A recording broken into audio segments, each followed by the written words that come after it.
Good morning, good morning. How's everybody doing? Hey, Joel. Come on in, get your coffee. It's almost time for Coffee with Scott Adams, also known as Coffee, if you're not from New York.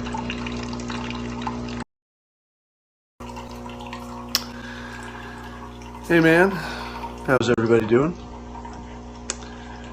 So, my social media stats are blowing up today and yesterday.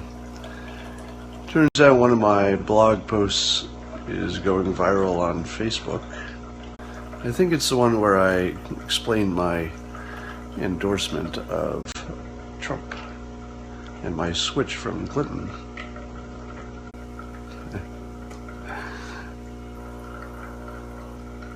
Number 3, and I think I've been as high as number 1, somebody said. Debategate. Yeah, aren't you loving all the conspiracy theories coming out of the debate? I like the ones about the earpiece, and there's the one about the questions being given to Clinton in advance, and then there's the one about the little man who grabs the notes off of Clinton's podium, and it looks like maybe he hands them off to Lester Holt. I don't believe any of that stuff, by the way. Miss Piggy. Yes. So, let me ask you this. There's been a lot said about Miss Piggy and the comment made by Trump. We're literally talking about his comments about the physical attractiveness of a woman who joined a contest to compete on physical attractiveness. Now, how in the fuck is that inappropriate? She literally joined an internationally televised contest to showcase her physical appearance. And while she was the reigning champion, she ate too much and changed her physical appearance. How is that not fair game? Now, in any other context, I could see how it would not be fair game, because we don't do body shaming, and I'm totally in favor of that, by the way. I'm not in favor of body shaming at all.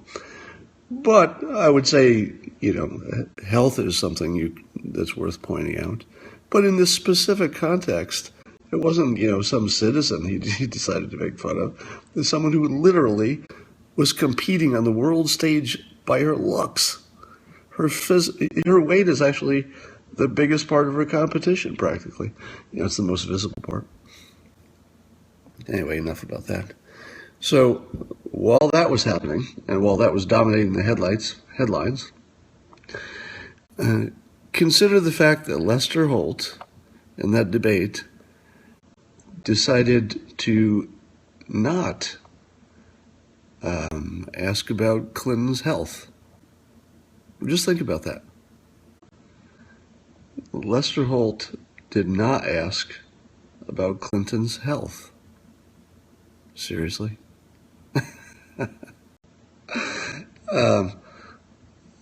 That's all you need to know. That's sort of the beginning and the end of everything you need to know about bias. Because it was the biggest story at the debate. There wasn't one person watching who wasn't wondering if she was going to cough or collapse, or, how was she doing from the pneumonia at least. So how do you not ask that question? Now, I do understand not digging into, the past too much, although they did that with Trump, fine. But how do you not dig into the present? Who decides to not investigate a little bit deeper the most important question in the entire election, which is one of these candidates even healthy enough to be, to do the job? How is that not question number 1? Anyway, on a different topic,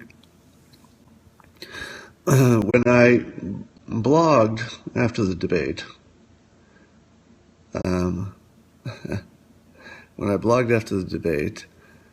I said that I thought Clinton won the debate handily, quite convincingly, I thought, but that there was a good chance that Trump won the election.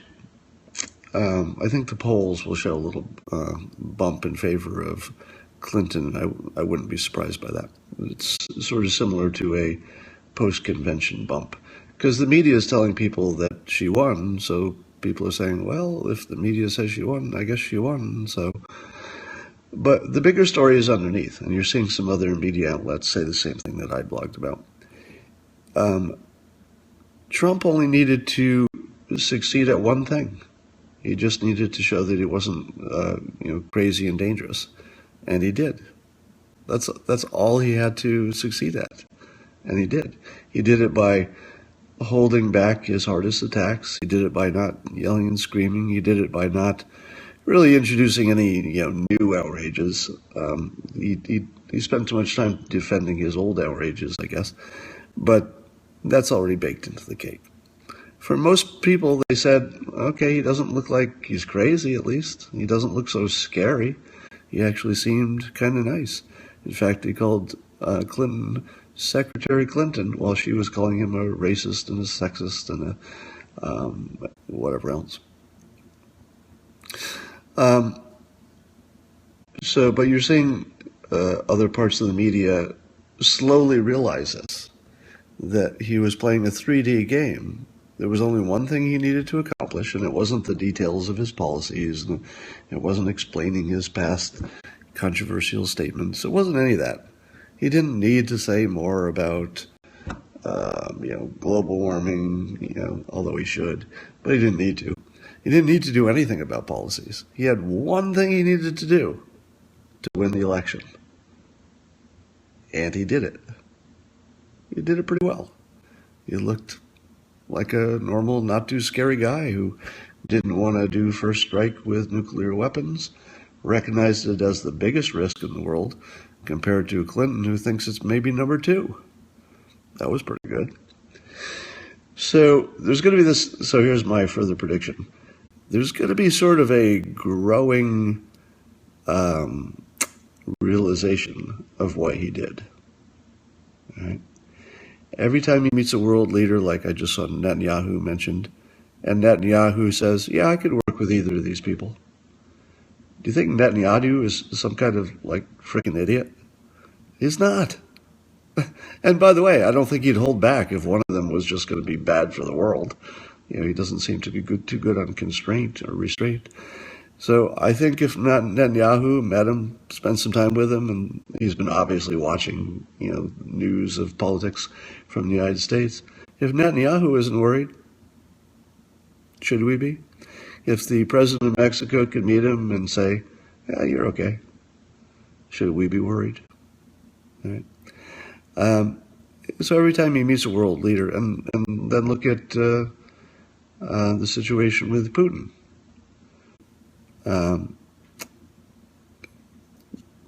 Putin obviously is going to get along with Trump. I mean, that couldn't be more obvious, right? So now you have 3 world leaders, pretty important ones, right? Mexico, Russia, Israel, pretty important in terms of American politics. And all 3 of those people have said, Trump, no problem. Now, do you believe, and I was just talking to somebody in my real life here the other day who mentioned, yeah, but what happens when Trump takes his personality and starts talking to world leaders and says the wrong thing, and then a war is started? Those are 3 pretty seasoned leaders. They don't seem to think there's a problem. Putin, Netanyahu, Nieto in Mexico. But now consider, let's say, China, right? The Chinese leaders, I don't know if this is still the case, but a lot of the Chinese leadership were engineers by training.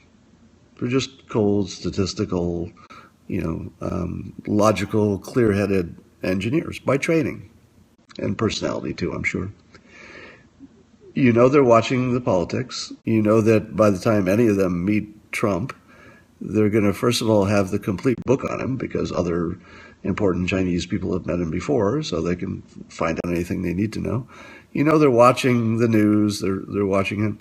Is there anything that Trump could actually say that the Chinese, with all their sophistication and how many thousands of years of civilization and reaching the pinnacle of really the most important country in the world and pretty well managed, right? You can say what you will about China, but when was the last time somebody said, oh, they're poorly managed? They're really not. You got some pretty good adult leadership over there, whether you like it or not.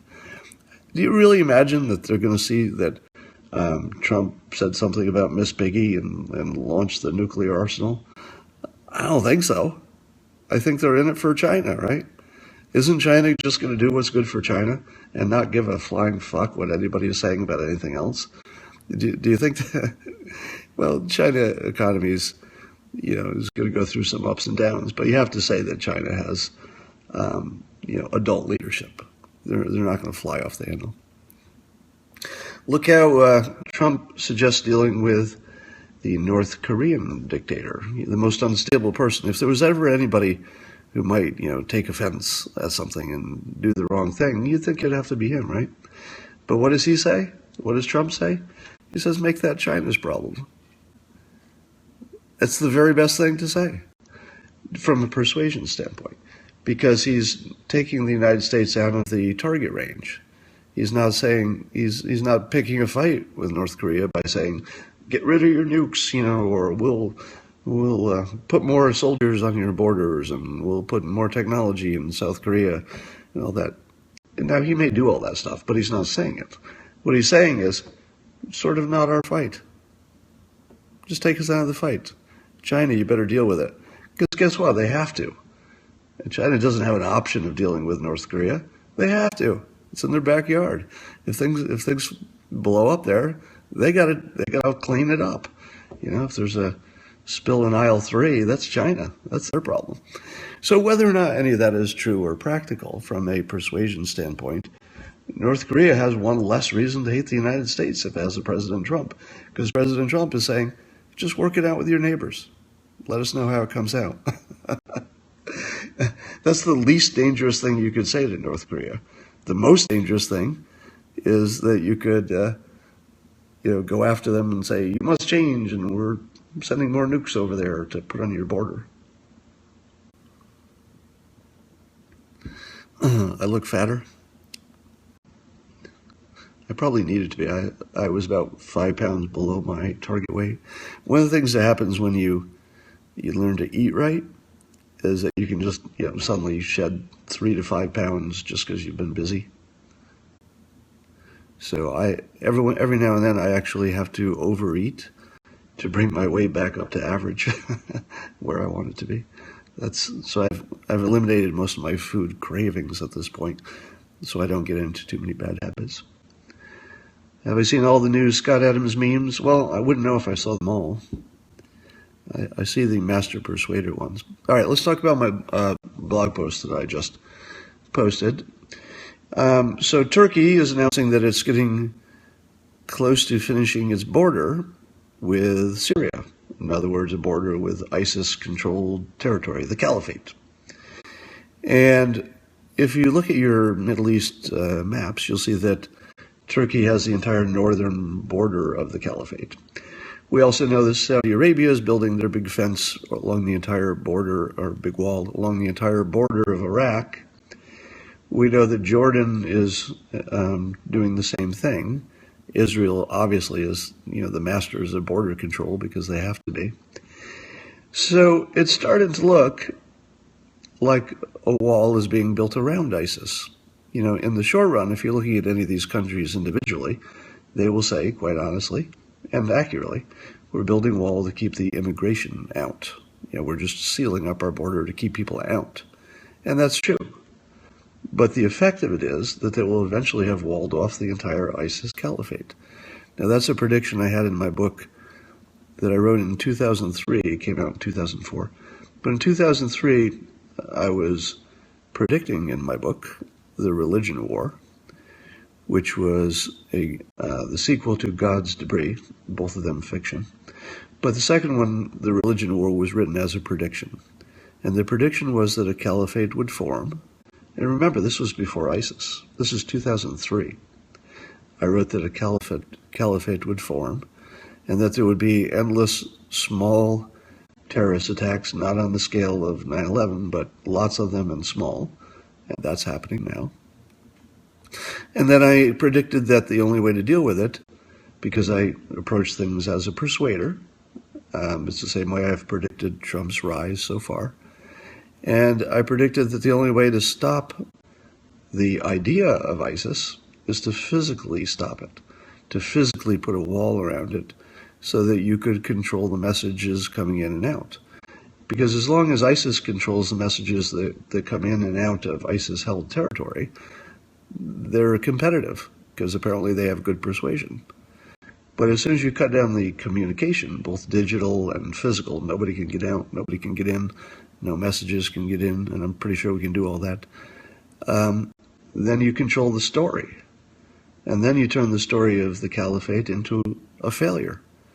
Over time, you just make it look like a failure, and you also make it a failure because you would depopulate it at the same time, because you really have to get rid of the people. I'm not suggesting this, by the way, because what I'm describing, but not suggesting, is a version of the Holocaust. You know, it's a different group that's being victimized, but there would be something like a Holocaust that goes on inside the caliphate once the borders are sealed, the press is removed, and all digital communication is gone.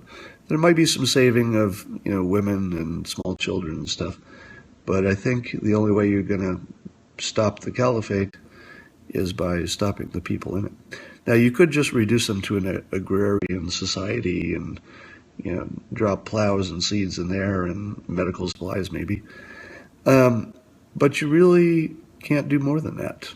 You have to wall it up and keep it walled as long as those people are alive, because they have ideas that will travel with them if they can travel. And then the part of that, and by the way, this will be the freaky part, the part of the book that hasn't happened yet, but you can see it's going to happen, so I don't mind talking about it, is that ISIS will start using small model-sized drones, the kind that you can buy in any store, to deliver small payloads or weaponized chemicals or gas or even fire. I mean, they could use it to just start fires. And once these small drones are attacking various places, it will be intolerable. And that's about the same time that the walls will be completed. And when the drone attacks start, that's when you'll never hear another report out of ISIS territory. By then, the press will be gone, the walls will be up, and our military will be operating without any civilian oversight, except for the president, I would assume. And that's when the shit goes down inside the caliphate. And by the way, it also sells Gitmo, because you just take the Gitmo prisoners and you just throw them in the caliphate. You just wait till the walls are done. Then you close Gitmo. And then every time you find somebody who seems to be supporting ISIS, who's outside the caliphate, they just disappear. You don't kill them. You just collect them and you dump them in the caliphate. And you just keep doing it. So every time somebody says something good about ISIS on the internet, and let's say they're credible, you know, somebody who looks like they're in the process of self-radicalizing, you can't really kill that person for having thoughts, but they can disappear and they can reappear inside the caliphate, and that will be the last you ever hear of them. American Eagles will take down ISIS drones. You know, the funny thing about that is that that's true. That is it Denmark or the Dutch? Somebody is training actual physical living eagles to attack small drones and take them out of the air. I saw a video of it, and they're really good at it. Turns out it would work. And it would be so cool to breed, you know, American eagles, you know, gold eagles, the symbol of America, and actually train them to live around the border of the country, or to live in, I don't know, live on top of skyscrapers or whatever, and look for drones and just take them out. The problem, of course, is that they would take out all the, you know, Amazon.com drones as well. Is it safe for eagles to catch a bomb? Well, it's not good for the eagle, probably. Can confirm I'm an eagle trainer. Should I get a gas mask? I would, actually. Yeah, I don't think it's time yet.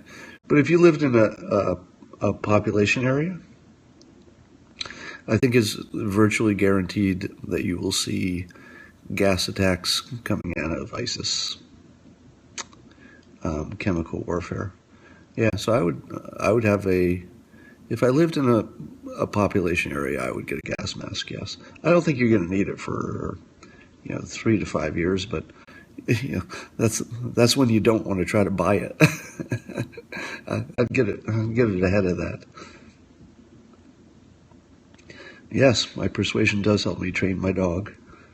Literally, that's true. Yeah, you don't want to use nuclear weapons or anything like that. Or you don't need to use gas or nuclear weapons in ISIS territory. Because once you have the wall up, you can take your time. Imagine if they can't communicate, but we can. We can see everything, but they can't see us. And in this scenario, which again I'm not recommending, I'm just describing, predicting actually, when nobody can report a war crime, you don't really have to worry as much about targeting. And I'm not saying that that's a good thing. I'm just saying that that's probably what's going to happen. War is horrible. But if you want to win them, you've got to be the more horrible one in the war, right? Nobody won a war by being the least horrible one fighting. An ISIS ghetto? No, I think I'll ignore that question. My dog was named Snickers when I was still addicted to Snickers bars.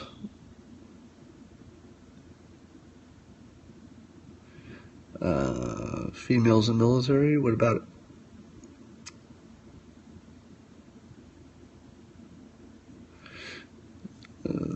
This is Ted Kaczynski stuff. Trying to understand my statement about the caliphate. What's to understand? You put a wall around it so you can control it. Keep the communications locked within the wall. Females in combat. Well, here's another topic in which I think you have to go to credibility as your standard. Right? When you have a law that's important, you want it to be credible with the people who have to obey it. So as with the abortion question, I say that men, and me in particular, should let women take the lead in that.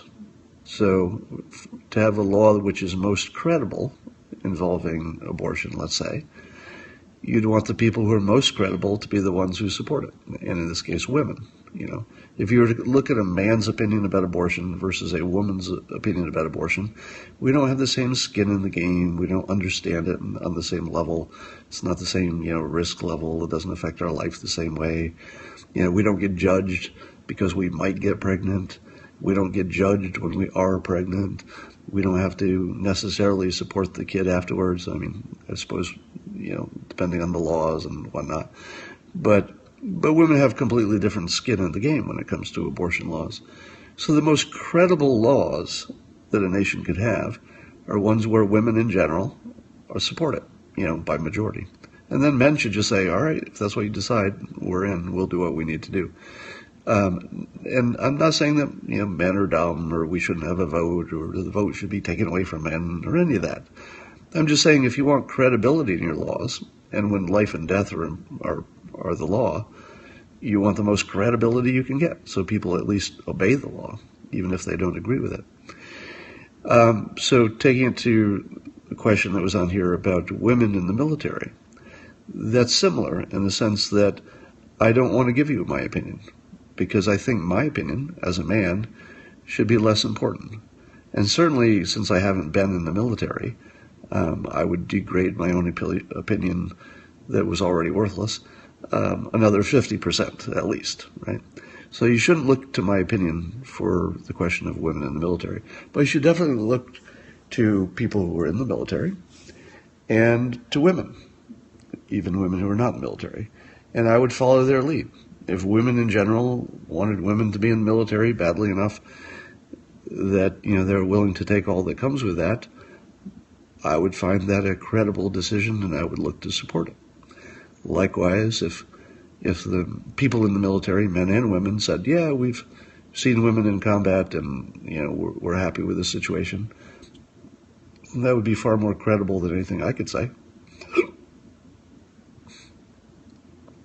If I become a woman, only if I had a womb. Female veterans say women should not be in combat. Well, I'd have to hear their argument. But my point is, it doesn't matter that they convince me one way or the other. It only matters that women in general have a coherent opinion on something that affects women more than men. 100-pound woman is a risk to a fellow soldier.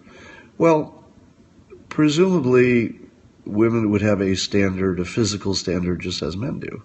So you shouldn't have any weak 100-pound men or women in the infantry. That estate tax needs your vote. All right, fact, women are weaker. Fact, not every woman is weaker than every man. Although by the time you get in the military, that probably is, the rule probably does stand. Probably every man who's gone through boot camp is probably at least physically stronger than maybe almost every woman who's gone through boot camp. But again, that shouldn't be the decision.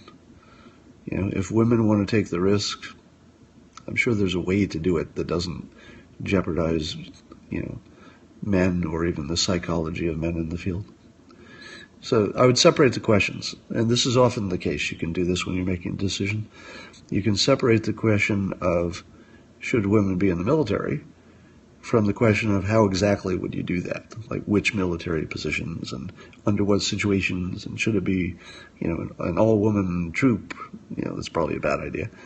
But the way to do it can be separated from whether or not you do it.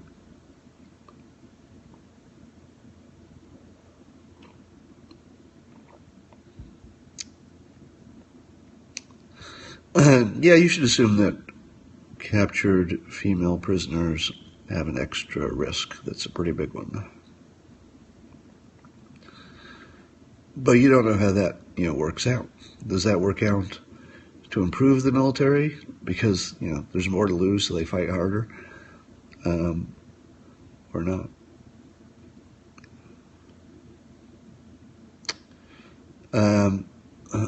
Why is Trump talking about Miss Piggy, not a winning story? Well, if Trump were talking about, I hate to use the phrase Miss Piggy because it makes me talking about her too. But the woman involved in that, whose name I don't remember, if he'd done this in the first months of the campaign, you would say, "My God, it's disqualifying," and look at him. But I don't think he's done it well yet. But at some point, I think he has to say the obvious, which is, we're talking about somebody who joined an internationally televised contest to be judged on her appearance. And I judged her on her appearance, and I realized it was offensive, but, I'm offensive to a lot of people.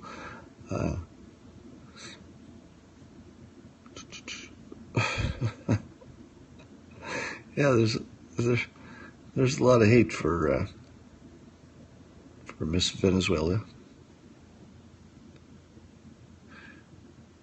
Yeah, I read about some of her skeletons coming out of her closet.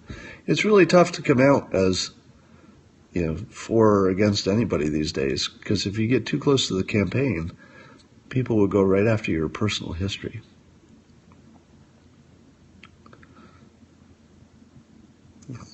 How deliberate is Trump's persuasion versus unscripted talent? I would say that you can't separate those. I'll use my personal situation. So as I learn more and more about persuasion, every time I learn a new technique, a new way to look at something, that knowledge just becomes who I am. Because you can't unknow something that you know about human nature. And once you know it, you just start acting according to that being your truth. So it wouldn't be so much the case that, another way to look at this is, don't look at Trump as having this set of persuasion tools where he says, oh, in this situation, I'll use this tool. In this situation, I'll use this tool. It's probably not like that in his mind. What it is a better understanding of the human mind. So when he looks at a situation, he just sees it differently from the start. So it's not so much a process of picking a tool as a process of seeing things differently. And once you see things differently, your approach to it, of course, is different. How would I persuade you to move to Iowa? You're fucking dumb? Well, no, technically, when I'm fucking, I'm just as smart as I am now, which is really smart. So it would be more accurate to say I'm fucking smart when I'm fucking.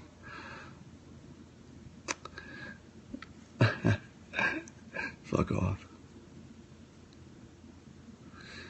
He has just hit the wall on persuasion. You mean Trump?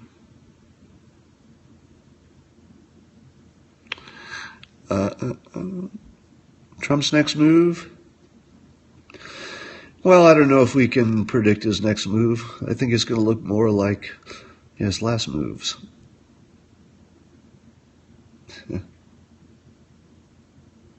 I like idiots. More the better.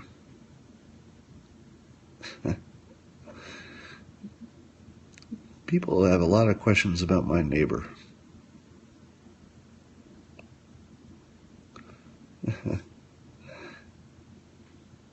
Can Trump still win? Are you kidding? Yeah, he's totally going to win. Remember, he won the debate in the only sense that it mattered, which is he didn't look scary. That's all that mattered. You'll notice eventually there'll be maybe a little bump for Clinton, but that's about it.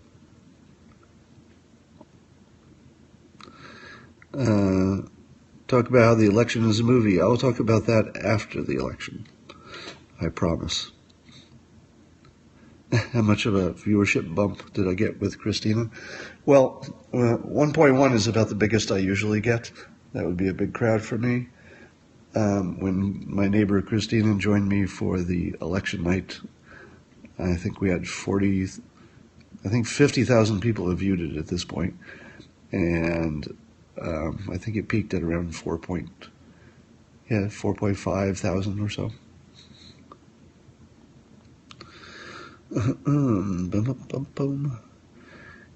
Yes, Christina is very attractive. That happens when you've been a model since you were a teenager.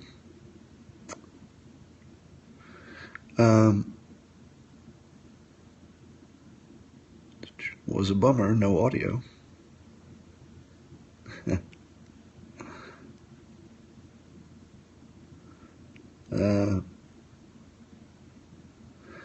Have you read Understanding Comics by Scott McCloud? I have not.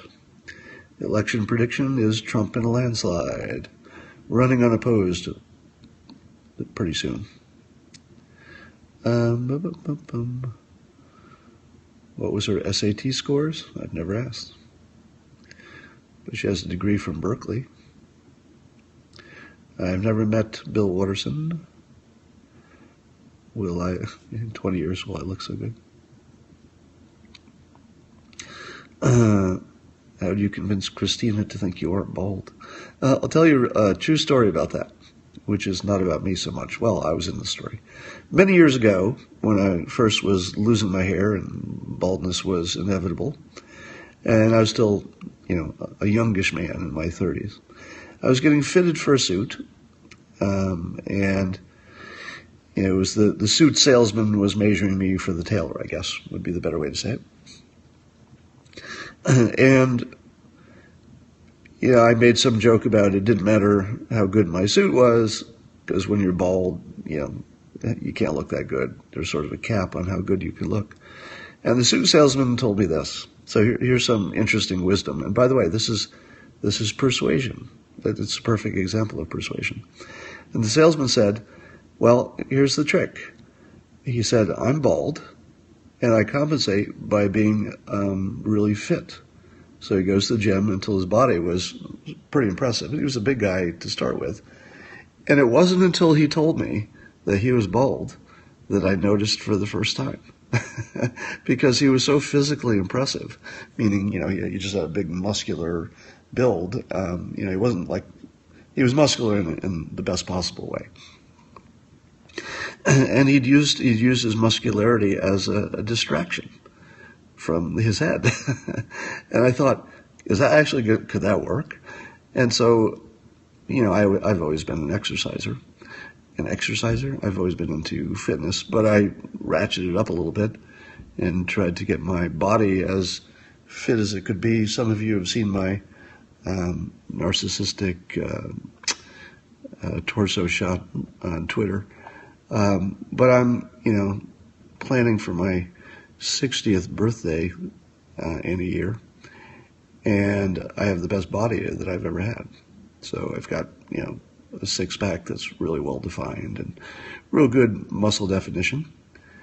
And it distracts from being bald. So anything you do that's good distracts from anything you do that's bad, and that's just persuasion. So if you want to persuade, don't get a hairpiece, because that just persuades people that you have a hairpiece. If you want to persuade, work on the stuff that you want people to focus on and not the stuff you don't want them to focus on. Corncob pipe.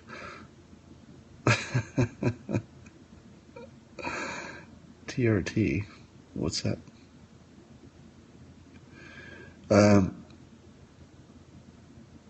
Yeah, women do like hair. I mean, it's their first choice.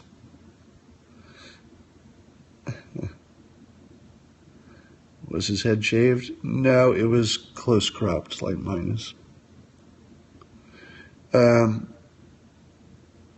Jimmy Fallon? I wouldn't know. No, I've never done testosterone replacement therapy. No, I use the natural methods of boosting testosterone, which is fitness and sleep and diet and, being in situations where you can win. There's a number of things you can do to boost your testosterone naturally. And I take pains to do all of those things because it turns out they're also compatible with good health in general. Well, thank you. InfoWars products? I don't know what you mean. I have never met Cialdini. We've traded messages on Twitter, and he was nice enough to send me a copy of his book. Tax releases will become... All right. No, I don't think Trump will release his taxes. So I'm going to take off now. I got work to do. Good seeing you people.